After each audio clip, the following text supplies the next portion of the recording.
మంత్రిని కలిసినటువంటి అంశం ఇక్కడ హైలైట్ కనిపిస్తుంది. రైట్. రష్యా గడ్డ మీద నుంచే రష్యాపై భీకర దాడులు అంటూ ఎయిర్ బేస్లో లక్ష్యంగా ఉక్రెయిన్ డ్రోన్ల బీభత్సం, 41 రష్యన్ యుద్ధ విమానాల ధ్వంసం, 4000 కిలోమీటర్ల దూరంలోని సైబీరియాలోను లక్ష్యాలను ఛేదించిన డ్రోన్లు, ధ్వంసమైన విమానాల్లో TU-22M3, TU-95 బాంబర్లు, A-50 అవాక్స్ పైన విధ్వంసక దాడి, 18 నెలలుగా వ్యూహాత్మక ఆపరేషన్, ట్రక్కుల్లో FPV డ్రోన్లను పంపిన ఉక్రెయిన్, పార్క్ చేసిన ట్రక్కులు ఇళ్లపైనే మోహరింపు, ఇక రిమోట్ కంట్రోల్తో ఆపరేట్ చేసిన SBU, ఉక్రెయిన్పై రష్యా ప్రతీకార దాడులంటూ 12 మంది ఉక్రెయిన్ సైనికులు మృతున్నట్టు వార్త కనిపిస్తుంది. ఉక్రెయిన్ వారం రోజులు చుట్టేస్తామంటూ 3 ఏళ్ల క్రితం యుద్ధానికి దిగిన రష్యాకు ఆదివారం పెద్ద దెబ్బ తగిలింది. ఈ యుద్ధం 1192వ రోజుకు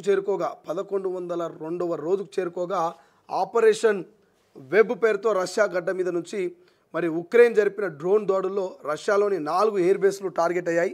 18 నెలలుగా ఆపరేషన్ను వ్యూహాత్మకంగా కొనసాగించి ట్రక్కుల్లో రష్యాకు డ్రోన్లను పంపిన ఉక్రెయిన్ ఆధునిక యుద్ధ తంత్రంలో తనదైన ముద్ర వేస్తూ రిమోట్ కంట్రోల్తో ఆకస్మిక దాడులు జరిపింది.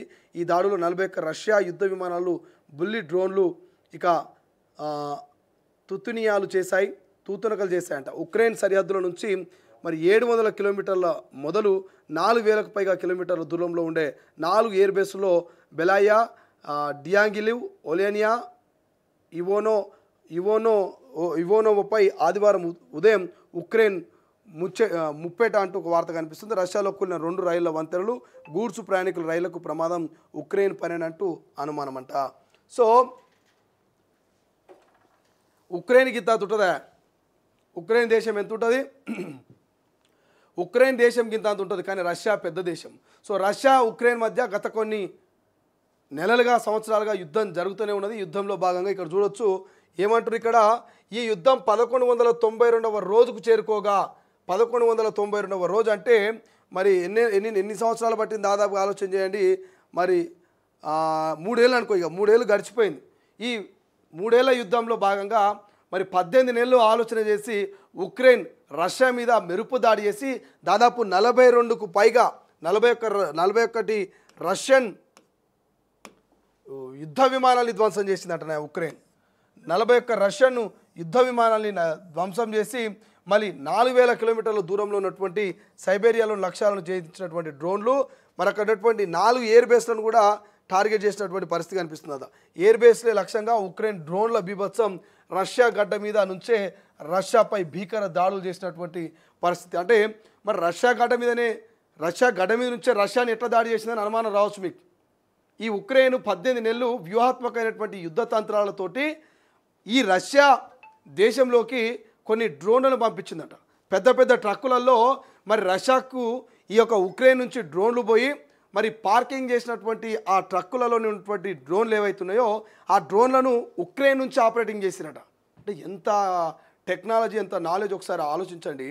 సో ఉక్రెయిన్ నుంచి దాదాపు 4000 కిలోమీటర్ల దూరం, అంటే రష్యాలోకి వెళ్ళినటువంటి ఆ డ్రోన్లని మరి ఇక్కడ నుంచి ఆపరేటింగ్ చేసి అసలు రష్యా ఊహించకుండొచ్చు ఇటువంటి యుద్ధం జరుగుతుంది, ఇటువంటి దాడులు జరుగుతాయి, ఇటువంటి మరి మా ఎయిర్ బేసులు, మా విమానాలు, యుద్ధ విమానాలు బ్లాస్ట్ అవుతాయి, ఉక్రెయిన్ మమ్మల్ని ఏం చేస్తుందని చెప్పేసి ఆమె ఎప్పుడు కూడా రష్యా ఊహించకుండొచ్చు. కానీ ఊహించని రీతిలో మరి రష్యా గడ్డ మీద నుంచే రష్యాను ఎక్కడికక్కడ భీకర దాడులు చేసి మరి ఎయిర్ బేసులు, 41 రష్యన్ యుద్ధ విమానాలు, ఇవన్నీ కూడా మొత్తం రిమోట్ కంట్రోల్తోనే ఆపరేట్ చేసిందంట. మొత్తం రిమోట్ కంట్రోల్ అంట.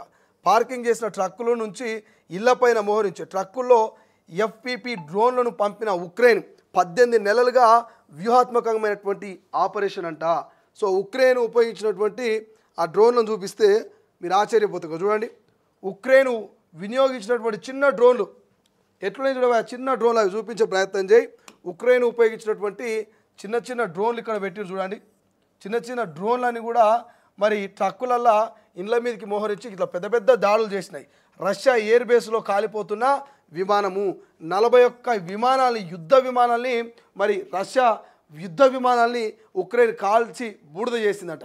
అంటే ఉక్రెయిన్ని రష్యా ఎంత ఇబ్బంది పెట్టిందో అందరికీ తెలుసు. ఉక్రెయిన్ని రష్యా ఎంత ఇబ్బంది పెట్టింది, ఎన్నేళ్ల నుంచి మరి దాడులు చేస్తూ వాళ్ళని నిద్ర లేకుండా, వాళ్ళని కనీసం నిద్ర లేకుండా, ఆహారం లేకుండా వాళ్ళని ఎంత ఉక్రెయిన్ని ఇబ్బంది పెడితే వాళ్ళు ఎంత ప్రతీకార చర్య తీసుకున్నారో ఒకసారి ఆలోచించండి. మరి ఎవరు ఊహించలేరు రష్యా